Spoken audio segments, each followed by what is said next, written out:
Sometimes we say, oh, I love my job, but maybe we love it because it's easy for us or it provides a good paycheck, but that doesn't necessarily mean that we're doing it with love. And then we can have other jobs that we really don't love, and yet we can still infuse it with that energy of love.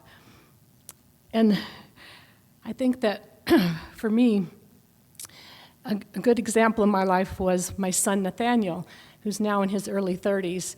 But probably 5 or 6 years ago, he was working for the forestry department. And one of his jobs that year was to clean the outhouses, like this one that were at the campgrounds and trailheads along the road in the area that he was working. And I can remember at the time him telling me, he didn't like doing it, but he said he really wanted people to come and enjoy nature and have that time with their family and friends, and that he knew that having a clean outhouse was going to enhance their experience rather than make it worse. And so he really put all of his energy into doing the best job that he could in doing that. And he knew people that he worked with who didn't have that same drive, and so they would often just sort of do a half job, and he couldn't understand that. It's like, why wouldn't you want to leave it the best you could so that it would help people who are coming out here? And it kind of struck me that it was his way of doing the selfless service, because he wasn't getting anything out of it himself. He was doing it for others. And that when we can do that, that is infusing it with that love. And then I came across this quote from Dr. Stephen Isaac.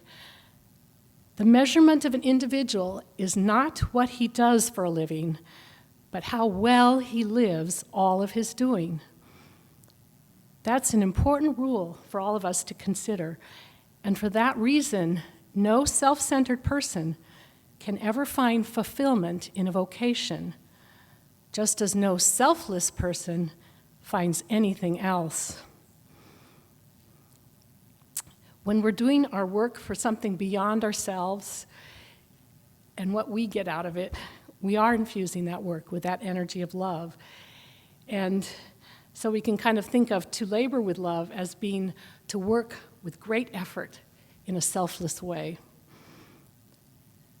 And I can remember encouraging my children as they were growing up to find an area of study that they could get really excited about and that could lead them to a career that was aligned to their interests and something they could feel passionate about, because we spend so much of our life, don't we, working to earn money.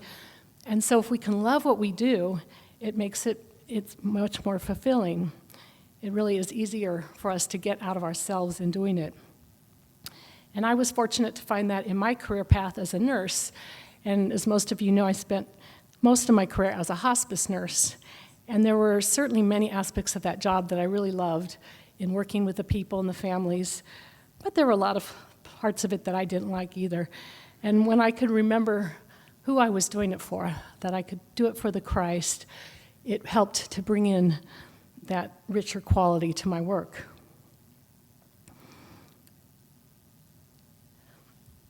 And Flower also said something along these lines. She said that the most that you can get from any job, however simple or complex it might be, would be your love of it and enriching that position. And again, putting that love into what you're doing. She said, and the only type of work you should do, ideally, is work that you deeply love, work to which you can give yourself in service, knowing that as you idealize growing or giving, and then she put in there, as in a hospital or a nursing home or as a housekeeper, as you enjoy what you're doing and know that there isn't anything else that you would really, at this moment at least, like to do more than this. And when you're doing it that, the whole of you is in process of expression.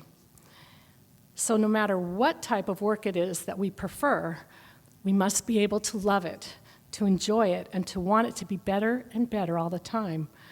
And if we have that attitude toward work, then it will be one that was going to continuously renew us.